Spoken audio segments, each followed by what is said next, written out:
She's not worth our name. Those 5 words still echo in my head like the sound of glass shattering. My father didn't whisper them, he announced them. In front of our entire town, under golden chandeliers, with his voice steady and proud, as if disowning me was a mark of honor. That night, I stood frozen on the marble floor of the Wren Estate ballroom, surrounded by people I'd known my whole life. Their eyes darted between my father's face and mine, some shocked, others amused, a few relieved it wasn't them. The music stopped. The air turned sharp. And my mother? She just looked down, her hands trembling inside silk gloves. I remember thinking, so this is what it feels like to stop belonging. It wasn't always like that. I used to believe my father's approval was love. He'd smile at me when I spoke softly, when I obeyed. But the moment I questioned him, the moment I tried to protect our family's truth instead of his pride, I became his greatest shame. He had built his empire on reputation. To him, respect was not something you earned through honesty, but something you guarded through silence. And when I refused to stay silent, I became the stain he had to wash away. The whispers began before he even finished speaking. What did she do? Was it money? A scandal? Everyone wanted a story, and he gave them one. That I had betrayed my family. No one asked for my side. No one wanted the truth. I walked out of that ballroom under 100 stares. Each step felt heavier than the last. I thought I'd never step into that house again. But I was wrong. Because humiliation, when it burns deep enough, doesn't fade, it transforms. He thought he'd ended me that night. He thought silence would keep me buried. But silence can also hide the storm. And when I returned, I wasn't his obedient daughter anymore. I was the reckoning he never saw coming. People always said our family was perfect. The Wrens, elegant, respectable, generous. The kind of family others envied from a distance but never dared to approach too closely. From the outside, our lives gleamed like polished glass. Inside, there were cracks no one dared to see. My father, Martin Wren, was the kind of man people listened to before he even spoke. His voice carried authority, his smile carried charm, and his silence carried power. In our home, respect wasn't love, it was currency. Every word had weight, every gesture had to be rehearsed. My mother, Eleanor, played her role beautifully, always graceful, always calm. She was the quiet shadow behind my father's pride. I used to watch her pour tea for guests, her hands steady even when her eyes looked somewhere far away. She believed peace was bought with silence. I inherited that silence once until I learned how heavy it could become. And then there was my sister, Tessa, 2 years younger, but she'd always been the sun of our family, and I was the shadow that followed her. She had our father's confidence and our mother's charm. Everyone adored her, the neighbors, the guests, even the staff. Tessa never had to ask for approval. She was born wearing it like perfume. At family dinners, my father's eyes lingered on her when he smiled. "Tessa, tell us about your new project," he'd say, his tone warm. Then he'd glance at me, polite but cold. "Clara, have you decided what to do with your time?" I'd force a smile, pretending it didn't sting. "Yes, Dad, I've been volunteering with a shelter downtown." He'd nod once, then turn back to Tessa. "That's nice." Nice. That was my label. Not brilliant, not impressive. Just nice. Sometimes, I'd stay late in the dining room after everyone left. I'd gather the empty plates, listen to the echo of laughter fading upstairs, and tell myself that tomorrow I'd try harder, smile brighter, speak softer. Maybe he'd notice me differently. But the harder I tried, the smaller I became. Our home was full of laughter, rehearsed laughter. Tessa's engagement had been the latest performance. A grand family dinner. Dozens of guests. Father made a toast about family legacy, while Mother smiled beside him, her eyes glassy with pride. I stood beside Tessa, holding her bouquet, pretending it didn't feel like a funeral for my place in the family. During dinner, Aunt Marjorie leaned close, her perfume sharp enough to make me dizzy. "You should smile more, Clara," she whispered. "A sad face doesn't suit the Wren name." I wanted to tell her that pretending was exhausting. But I smiled anyway because in our family, pretending was survival. Later that night, I overheard Father speaking to her in the study. His voice was low but firm. Tessa will carry the name forward. She understands what appearances mean. Clara, she's different. Too emotional. Too idealistic. Too emotional. That's how he described my loyalty, the one I'd broken myself to prove. When my father hosted guests, I'd watch him from the staircase. Charming, persuasive, respected. He spoke of ethics, community, and legacy. I used to be proud of him. But pride began to feel like a lie once I noticed the tremor in my mother's hands when she signed papers for him, or the way his eyes hardened when she asked too many questions. Luke, my cousin, was the only one who ever truly looked at me. "You see things, Clara," he once said. "That's why they keep you quiet." I laughed it off then, but something about his words clung to me, like a truth I wasn't ready to face. One Sunday afternoon, as we gathered for brunch on the terrace, the sunlight caught Father's ring, gold, polished, engraved with our family initials. He looked at me across the table, that practiced smile curving his lips. "You must learn from your sister," he said gently. "She knows how to protect our image." Tessa laughed, brushing her hair back. "I just know when to keep quiet, Dad." Everyone laughed. I didn't.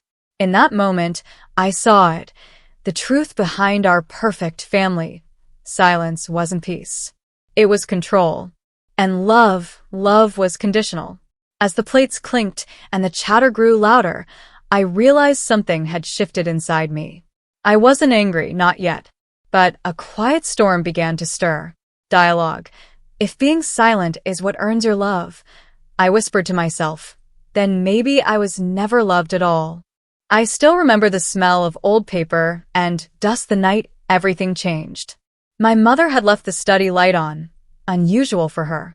I went in quietly, thinking she'd forgotten it, and saw that same brown folder she'd tried to hide before. It was open this time. Inside were property papers, trust documents, and one letter, handwritten by my grandfather before he died. My heart clenched as I read the first line. "My estate shall be equally divided between both my granddaughters, Clara and Tessa." Equal.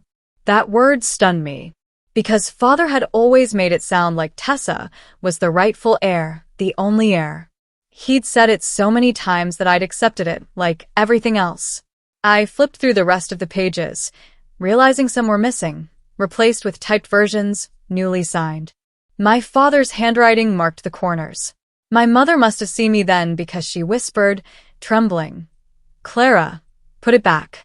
Please. You don't know what this will start." "What it will start?" I repeated, my voice cracking. "Mom, this was mine too." Her lips quivered, but she said nothing. Just silence. Always silence. The next morning, at breakfast, I couldn't stay quiet anymore. The words burned in my throat. "Dad," I said, looking him straight in the eye, "why does the inheritance letter say it belongs to both of us?" He didn't even look up from his coffee. "Because your grandfather was sentimental. But sentiment doesn't build a legacy, Clara. Practicality does." Tessa frowned, pretending confusion. "What letter?" "Dad, what is she talking about?" Father finally met my gaze, calm, cold, sharp. "Clara found something she shouldn't have. I'll take care of it." "Take care of it?" I snapped. "You mean hide it again?" That was when his hand hit the table, hard. The silverware rattled, and Mother flinched. "Enough," he thundered. "You will not speak to me in that tone. Not in my house." I looked at Tessa, expecting her to defend me, but she smirked, that quiet, cruel kind of smirk that said everything she'd wanted for years was finally happening. "Maybe you should be grateful, Clara," she said sweetly. "You're not really built for this life. Dad just wants to protect you from responsibility." The words sank like poison. Days passed and whispers grew. Aunt Marjorie began visiting more often, her gossip spilling like oil. "Poor Martin," I heard her say one evening. "Imagine raising such an ungrateful girl. First she embarrasses him, now this." They talked about me as if I were a disease spreading through the family. Luke tried to warn me. "They're closing ranks," he said softly. "You've made yourself the enemy." I just asked for the truth, I said. He sighed. And in this family, that's the worst thing you can ask for. The next week, Father hosted a dinner with his business partners. He wanted to restore the family image, or so he said. I was told to stay quiet and behave properly. Halfway through the evening, one of the guests raised a toast. To the future of the Wren Empire. To Tessa. Applause. Laughter. Cameras. Father stood, smiling proudly. Yes, Tessa represents everything the Wren name stands for: discipline, charm, and respect for legacy. Then his gaze slid to me, and he added, almost as an afterthought, some of us forget what that means. The laughter that followed didn't sound cruel, but it cut just the same. My throat burned. I could feel my mother's eyes begging me not to react, but I couldn't sit there anymore. I got up and left the table, every step echoing against marble, every whisper following me like a ghost. Later that night, I found Tessa in Father's study. She was flipping through the folder I had found. Looking for something? I asked. She didn't even look startled. I figured you'd come snooping again. You should have left it alone, Clara. Dad says he'll make sure the lawyers handle it. You mean rewrite it? I said coldly. She smiled, closing the folder with a snap. You always make things harder than they need to be. You want fairness? Families like ours don't survive on fairness. They survive on loyalty. I took a step closer. And what about truth? She leaned in, her voice a whisper. Truth doesn't matter if no one believes you. That was the moment I knew she wasn't just Father's favorite. She was his weapon. 2 days later, my father announced to the family that all legal matters regarding the Wren estate were finalized. I wasn't included. I confronted him in his office, papers in hand, heart pounding. You forged a signature, I said. You erased me. He didn't deny it. He just smiled. I corrected a mistake. My vision blurred. You lied to everyone, to me. To Grandpa's memory? Don't speak of him, he interrupted. He gave me everything I have. And I'll be damned if you destroy it with your idealism. Something in me snapped then, not out of rage, but disbelief. For the first time, I saw the man behind the father. Proud, frightened, fragile under all that power. Dialogue. You taught me that our name means respect. I whispered, tears blurring my eyes. But you're the one destroying it. He stood up, towering over me. Then maybe you don't deserve to carry it. After that day, the air inside the Wren estate changed. It wasn't silent anymore. It was heavy, sharp, and cold. People stopped looking me in the eye. The house staff avoided my room. Even the gardeners, who used to greet me with kind smiles, bowed their heads and turned away. Word travels fast in rich families, faster than truth ever could. My father didn't have to shout at me anymore. His silence did the work. He'd enter a room, and conversations would shift like tides. Mother pretended everything was fine, offering me tea in the mornings, her hands trembling just slightly. And Tessa? She walked taller than ever, her voice louder, her laughter brighter, as if my erasure had cleared her sky. I began eating alone. First by choice, then by design. Dinner invitations stopped coming. It's a small family meeting, Mother would whisper apologetically. But I'd see pictures online, long tables, smiling faces, and Father in the center, raising toasts. Always to Tessa. One evening, I gathered enough courage to attend one of those dinners, uninvited. It was Tessa's pre-engagement celebration, a glittering night of champagne and soft jazz.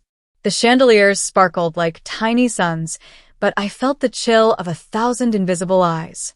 When I entered the ballroom, every head turned. Whispers rippled through the crowd like a wave. I could almost hear the words forming. She shouldn't be here. Tessa spotted me first. Her smile faltered, then returned, polished, perfect, poisonous. Oh, Clara, she said loudly, drawing everyone's attention. How unexpected. I thought you were away, finding yourself. The laughter that followed wasn't cruel in sound, but cruel in intention. I forced a smile. Maybe I just wanted to remember what family feels like. Father's eyes hardened. Clara, this isn't the time or place for your dramatics. It never is, I replied quietly. The silence that followed was worse than shouting. He looked at me like I was a stranger who'd crashed a royal ceremony. Then, calmly, too calmly, he said, "Please escort my daughter out." My mother stood frozen, her lips parting, but no sound came. Two security men approached me. I didn't resist. I just said, "I'll walk myself out." As I turned, Tessa called after me, voice dripping sugar. "Don't worry, Clara. Someday you'll understand that not everyone deserves a spotlight." I looked back, meeting her perfect smile. And not everyone can survive in the dark. That was the last thing I said before walking away from my family again. The following weeks blurred into whispers and isolation. I stopped visiting the estate. Mother sent occasional notes through Luke, brief, apologetic messages written in shaking ink. "He's not himself lately. Just keep your distance. Please, for your own peace." But peace was a luxury I no longer recognized. I began to hear things about father's business dealings, about donations that never reached the charities he bragged about. Grace Miller, our family friend, sent me a message one night. "There's something you need to see." When we met, she slid a file across the cafe table. Inside were receipts, documents, names that didn't match, numbers that didn't add up. "He's covering it all up through a property transfer," she said softly. "Your grandfather's land. It's been sold under someone else's name." My breath caught. "Whose name?" She hesitated, then whispered, "A woman named Evelyn Harker." That name hit me like thunder. Evelyn, my father's assistant. The one who'd always been around, quiet, obedient, too familiar. The betrayal wasn't just financial anymore, it was personal. My father had traded his honor for vanity, his family for illusion. That same week, I ran into Aunt Marjorie at a charity gala. She cornered me near the dessert table, her pearls glinting under the soft lights. "So, you're still lingering around?" she said with that sly smile. "People are talking, Clara. It's unbecoming, this bitterness." "Bitterness?" I asked. "Or truth?" She leaned closer. "Truth doesn't matter, dear. Only the story your father tells." Her words rang in my head long after she left. It was true. He had built a story where I was the ungrateful one, the unstable daughter who'd lost her place. And everyone had believed it. But the thing about stories? They can be rewritten. The final blow came during Tessa's engagement announcement. Invitations went out to half the city, even distant cousins I barely remembered. My name wasn't on the list. I went anyway. I stood at the edge of the lawn, unseen, watching as my father raised his glass beneath a white canopy of lights. "To family," he said proudly. "To legacy. To my daughters. One who carries our name with honor," he looked at Tessa, smiling. "And the other who chose to walk away." The crowd clapped. My throat burned. I could feel my hands trembling, my nails digging into my palms. That night, as fireworks exploded above the estate, I whispered to myself, "If he wants legacy, I'll give him one to remember." After that day, the air inside the Wren estate changed. It wasn't silent anymore. It was heavy, sharp, and cold. People stopped looking me in the eye.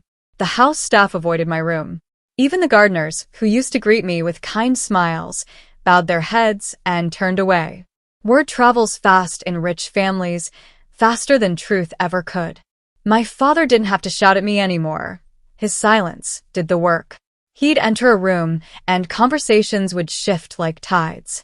Mother pretended everything was fine, offering me tea in the mornings, her hands trembling just slightly.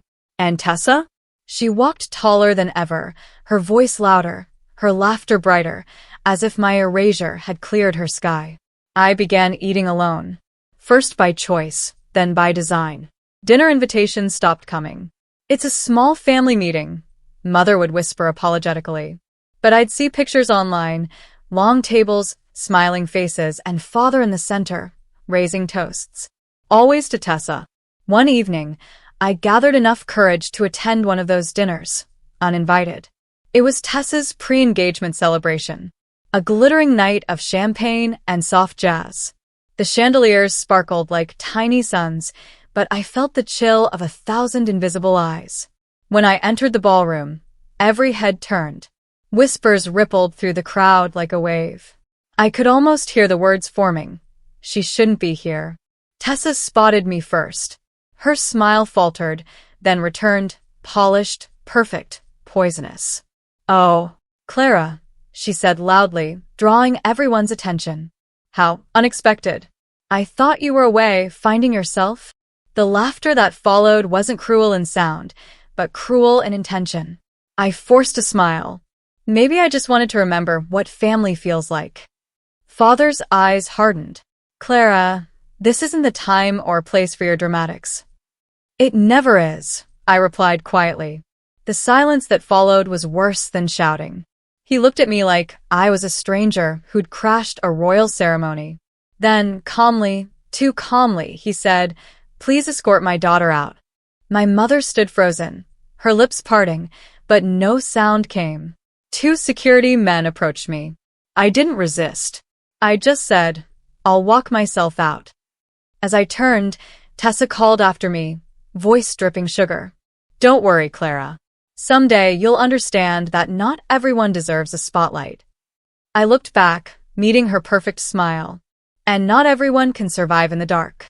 That was the last thing I said before walking away from my family again. The following weeks blurred into whispers and isolation. I stopped visiting the estate. Mother sent occasional notes through Luke, brief, apologetic messages written in shaking ink. "He's not himself lately. Just keep your distance. Please, for your own peace." But peace was a luxury I no longer recognized. I began to hear things about father's business dealings, about donations that never reached the charities he bragged about. Grace Miller, our family friend, sent me a message one night. "There's something you need to see." When we met, she slid a file across the cafe table. Inside were receipts, documents, names that didn't match, numbers that didn't add up. "He's covering it all up through a property transfer," she said softly. "Your grandfather's land. It's been sold under someone else's name." My breath caught. "Whose name?" She hesitated, then whispered, "A woman named Evelyn Harker." That name hit me like thunder. Evelyn, my father's assistant. The one who'd always been around, quiet, obedient, too familiar. The betrayal wasn't just financial anymore, it was personal. My father had traded his honor for vanity, his family for illusion. That same week, I ran into Aunt Marjorie at a charity gala. She cornered me near the dessert table, her pearls glinting under the soft lights. "So, you're still lingering around?" she said with that sly smile. "People are talking, Clara. It's unbecoming, this bitterness." "Bitterness?" I asked. "Or truth?" She leaned closer. "Truth doesn't matter, dear. Only the story your father tells." Her words rang in my head long after she left. It was true. He had built a story where I was the ungrateful one, the unstable daughter who'd lost her place. And everyone had believed it. But the thing about stories? They can be rewritten. The final blow came during Tessa's engagement announcement. Invitations went out to half the city, even distant cousins I barely remembered. My name wasn't on the list. I went anyway. I stood at the edge of the lawn, unseen, watching as my father raised his glass beneath a white canopy of lights. "To family," he said proudly. "To legacy. To my daughters. One who carries our name with honor," he looked at Tessa, smiling. "And the other who chose to walk away." The crowd clapped. My throat burned. I could feel my hands trembling, my nails digging into my palms. That night, as fireworks exploded above the estate, I whispered to myself, if he wants legacy, I'll give him one to remember. I used to think betrayal had a sound, like a door slamming shut or a scream echoing down a hallway. But it doesn't. It's quiet. It seeps in like cold air through a cracked window, and by the time you notice, it's already inside you. The day of Tessa's official engagement ceremony was that kind of day, silent, perfect, cruel. The estate gleamed brighter than ever. Strings of lights wrapped around the trees like veins of gold. The chandeliers inside the ballroom glittered as though they were mocking me, reflecting everything I'd lost. I wasn't invited, but I went. Luke had warned me. Clara, You're walking into a trap. He'll use your presence against you. I smiled bitterly. Then let him. At least I'll see the lie up close. When I arrived, no one stopped me. Maybe they didn't recognize me anymore. I wasn't the Clara they remembered, the quiet one, the compliant one. I wore a simple black dress. No jewelry. No mask of pretense. The crowd shimmered in designer gowns and expensive smiles. I stayed near the back, unseen, as my father stood at the center stage, Tessa and her fiancé beside him. My friends, he began, voice booming with confidence, tonight isn't just a celebration of love. It's the celebration of legacy, of a family that stands on respect, unity, and honor. Every word was a knife. And as we move forward, he continued, I want to make an important announcement. To ensure the stability of the Wren name, I've officially transferred all family holdings, estates, and businesses under Tessa's management. She has proven herself capable and worthy. The applause was deafening. My heart stopped. Worthy. That word echoed through the room like thunder. My father's smile was wide, proud. My mother's eyes glistened, but she said nothing. She never did. And then he said it. As for Clara, she's chosen a different path. She no longer represents the Wren family, nor will her name be attached to our estate. A gasp rippled through the room. Cameras flashed. Guests exchanged glances, fascinated, scandalized. I felt the ground shift beneath me. My vision blurred. My chest tightened until breathing felt like punishment. He'd done it. He had erased me, publicly, completely, with a single sentence. Tessa turned toward me, spotting me in the shadows. Her expression didn't falter. It only softened with false sympathy. She tilted her head slightly, as if saying, see? It's done. I don't remember walking out. I just remember the sound of laughter behind me, his laughter. The same voice that once told bedtime stories now delivered my execution. Outside, the cold air cut into my skin. My legs trembled, my body numb. I leaned against the gate, staring at the mansion that used to be my home. Behind those glowing windows were the people who called themselves my family. And I was nothing to them now. Nothing. I sat in my car for hours, watching the lights fade from the estate one by one. When the last chandelier went dark, I broke. The sobs came from somewhere deep, from years of swallowed pride and unspoken hurt. All I'd ever wanted was to be seen, to be loved for who I was, not for what I could represent. And now, I wasn't even a name. Days blurred into nights. I didn't eat, didn't sleep. My phone buzzed endlessly with messages from people pretending to care. Are you okay? Such a shame about what happened. I ignored them all. Mother tried once. She came to my apartment in the city, her face pale, her eyes red. She stood at my door holding a basket of food like she used to when I was sick as a child. Clara, she whispered, you have to understand. He's under so much pressure. The family name. The family name? I snapped. He destroyed mine. She winced. He didn't mean to. Stop protecting him, I shouted. My voice cracked under the weight of years. He humiliated me, Mother. In front of everyone. You saw it. You heard it. And you said nothing. Tears streamed down her face. I couldn't. You don't know what he's capable of. Her fear told me everything. After she left, I sat alone on the floor, surrounded by silence and the faint scent of the flowers she'd brought. I stared at my reflection in the dark window, eyes swollen, cheeks pale, shoulders slumped. That was the moment I realized the truth. I had been fighting for a place in a family that never wanted me. I was trying to earn love from people who only understood control. And suddenly, the pain began to shift. It didn't fade, it hardened. It sharpened. One night, Luke came by. He stood at the doorway, hesitant. They're talking about you, he said softly. Your father says you're unstable. He's turning everyone against you. I nodded. Then it's time I speak for myself. He frowned. Clara, what are you planning? I looked him straight in the eye. You once told me I see things.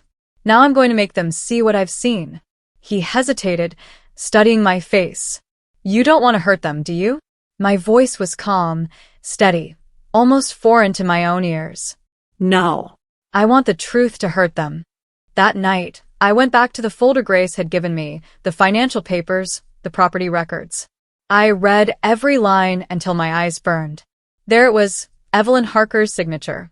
Transactions, hidden accounts, falsified donations. Proof that my father had built his empire on deception.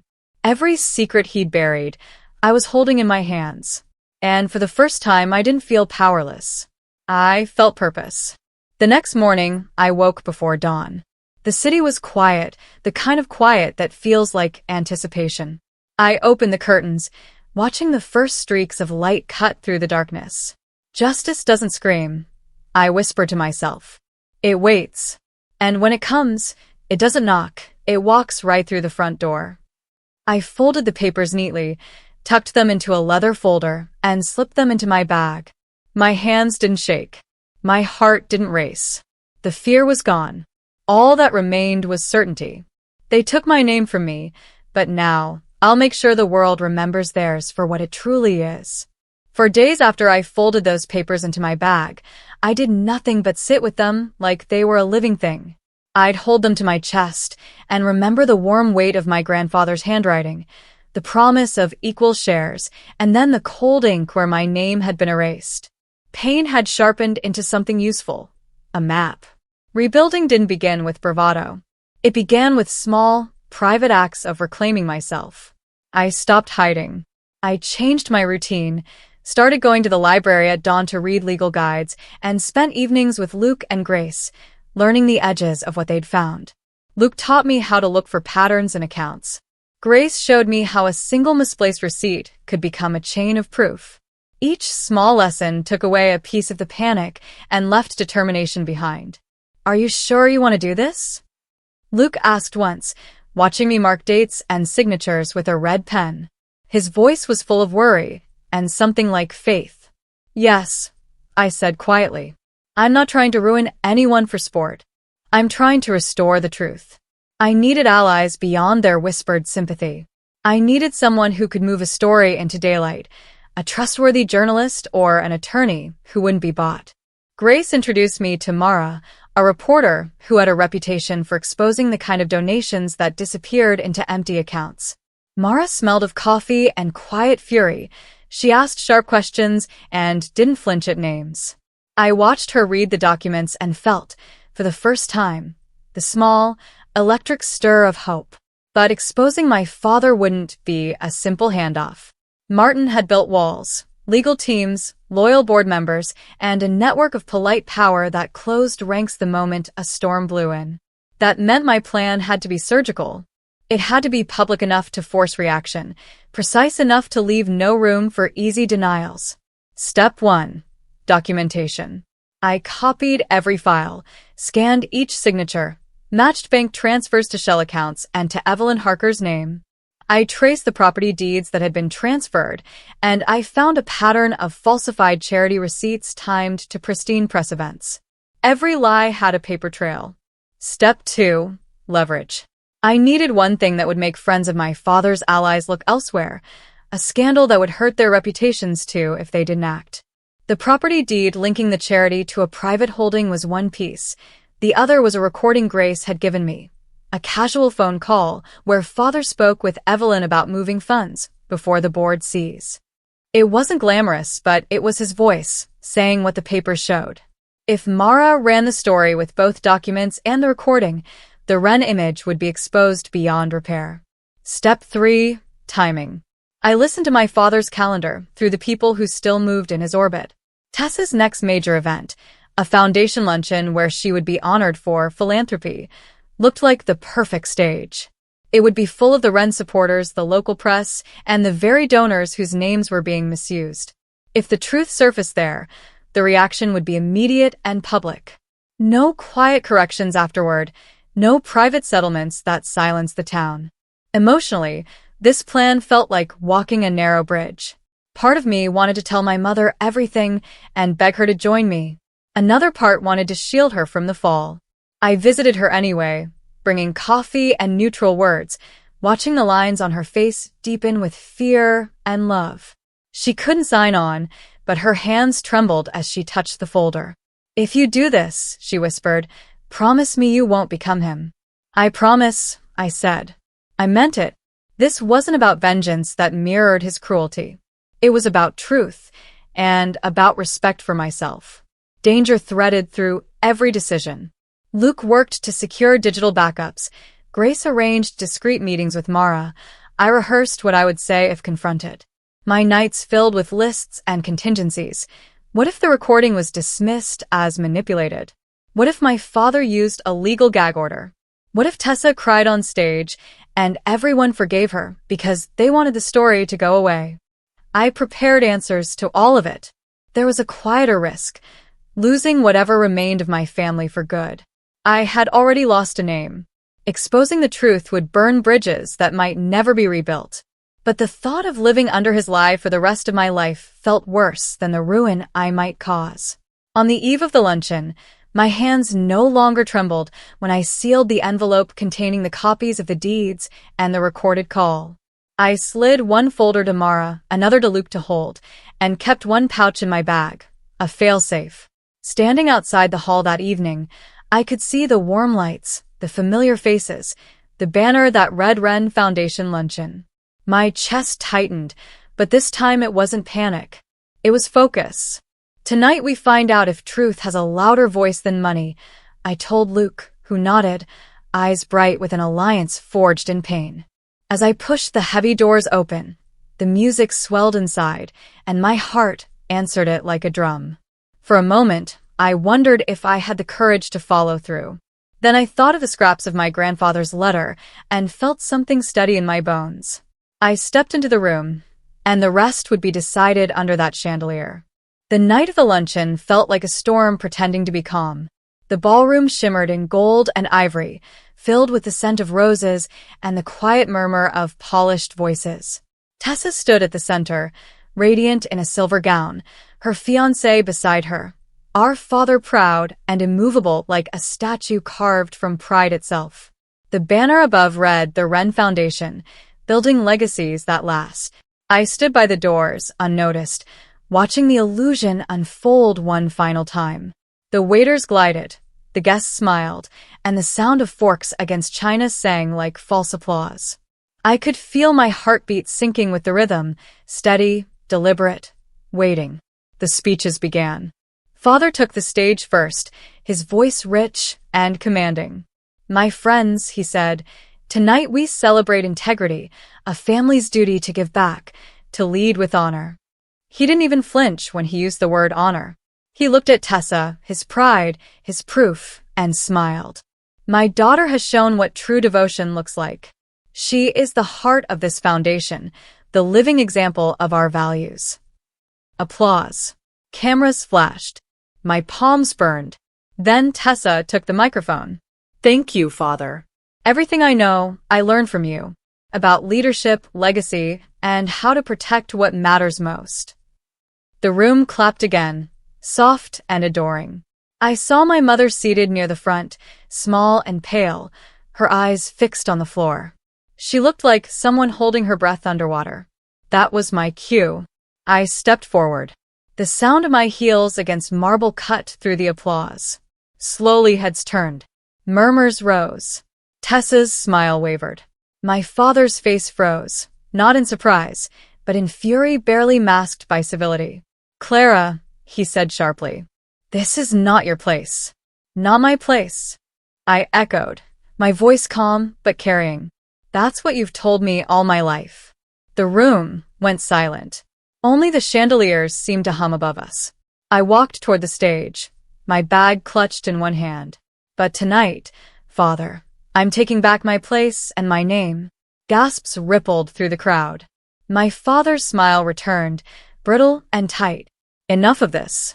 Someone." I raised a hand.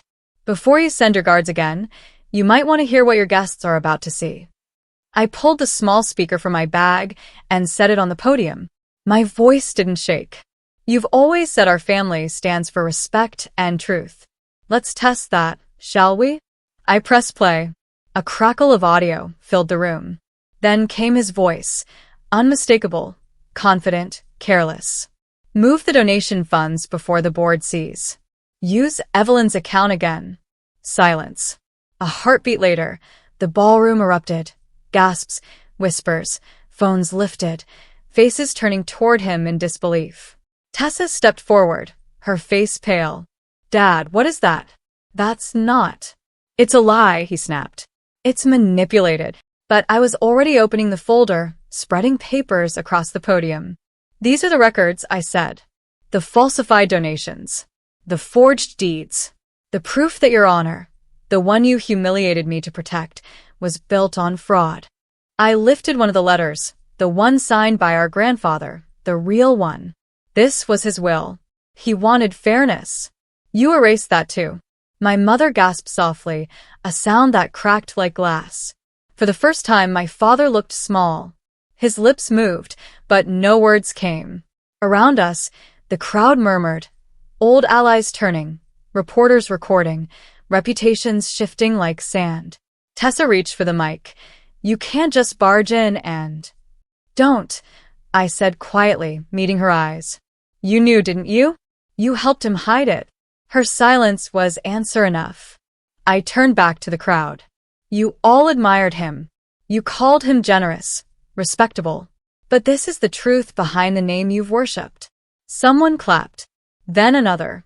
It wasn't applause. It was shock breaking into recognition. The sound grew, uneven, nervous.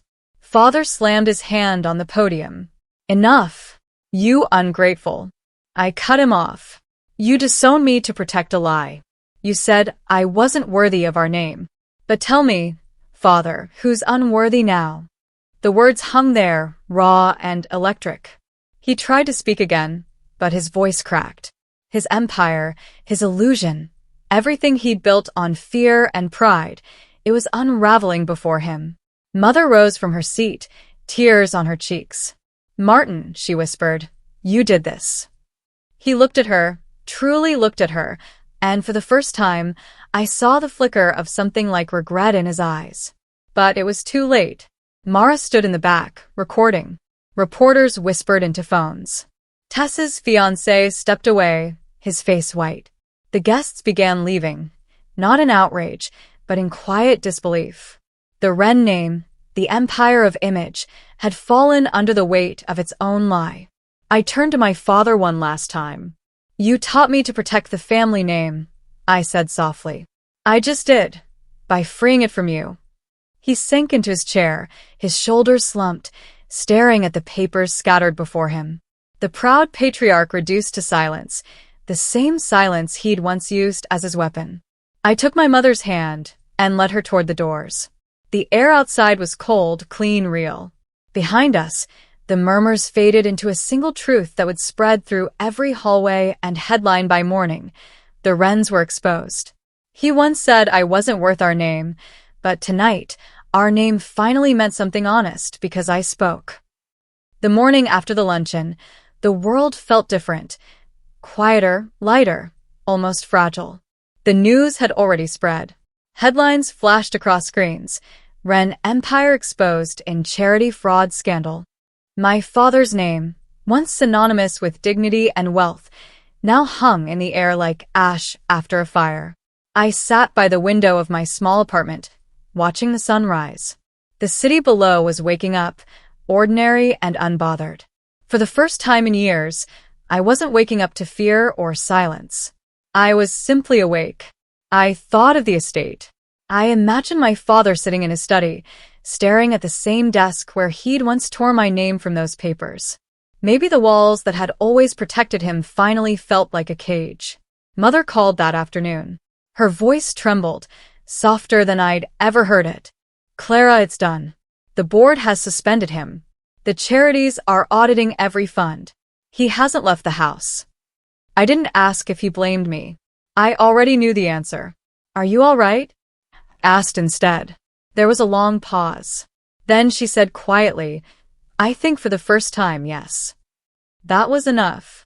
Later that week, I went back to the estate, not for confrontation, but for closure. The house was eerily silent. The garden, once so carefully trimmed, had begun to wilt. Pride doesn't water roses. I found my mother in the sitting room, packing small boxes of personal things. Her face looked tired, but peaceful. Are you leaving? I asked. She nodded. There's nothing left to protect here. When she turned toward me, I saw it, relief behind her tears. You did what I never could, she whispered. You broke the spell. I smiled faintly. No, Mom. I just told the truth. She took my hand and pressed it gently. Sometimes, truth is the only revenge worth taking. Her words sank deep, anchoring something inside me. I didn't see my father until I was leaving. He stood by the doorway of his office, older somehow, shoulders bent, face pale, eyes heavy with the weight of everything he'd built and lost. For a long moment, we just looked at each other. The silence wasn't cruel anymore. It was just real. I suppose this is what you wanted, he said, voice hollow. No, I said softly. This is what you made. He flinched slightly, then nodded, almost as if agreeing with an unspoken truth. You've destroyed me, Clara. I met his gaze, calm, steady. No. I just stopped letting you destroy me. The words hung there, quiet but sharp. He didn't speak again. He just turned away, disappearing into the shadows of his broken kingdom. I didn't follow. When I stepped outside, the wind carried the faint scent of rain and the soft rustle of trees. The sky stretched wide, no longer trapped behind glass and chandeliers. I thought about everything that had happened, the humiliation, the loss, the anger, the fear. It had all led here, to this quiet freedom. I had been stripped of my name, my inheritance, my place, and yet I felt richer than ever. Because dignity isn't given. It's claimed. Weeks passed. The city slowly forgot the scandal, as cities always do. But for those who knew us, the story lingered, a cautionary tale whispered at parties and charity events. The Wrens had fallen, and no one dared to say they didn't deserve it. I rebuilt my life quietly. With Grace's help, I began working for a small nonprofit, the kind my father used to exploit for reputation. I found purpose in helping, not pretending. Sometimes, at night, I'd think of Tessa. Rumors said her engagement had ended. I didn't feel joy in her pain, only a sad kind of understanding. We had both been shaped by the same man's pride, just in different ways. One evening, I stood on a rooftop overlooking the city lights. Luke joined me, holding 2 cups of coffee. You ever think it was too much? He asked softly. I smiled, the wind lifting my hair. Truth can never be too much. It's just heavy for those who've built their lives on lies. He nodded. You changed everything, Clara. I looked at the horizon, the fading sun, painting gold on the clouds. No. I just stopped being afraid. That night, I wrote one last letter, not to my father, but to myself. You are not what they said you were. You are not what they took from you. You are the proof that silence can break, and when it does, it becomes the loudest sound in the room. I folded it neatly and placed it in my drawer, not as a reminder of revenge, but of peace. Final dialogue line, emotional truth. Respect isn't something others give you when you obey. It's something you reclaim when you finally walk away. Moral reflection. When truth arrives, it doesn't roar. It whispers, and those who've lived in lies mistake that silence for mercy. Family may wound us deeper than strangers, but self-worth is the only inheritance no one can steal. Dignity isn't built by keeping peace with injustice. It's built by standing alone, knowing your name still means something honest. And as I closed the door behind me that final day, I realized I hadn't lost a family. I'd finally found myself.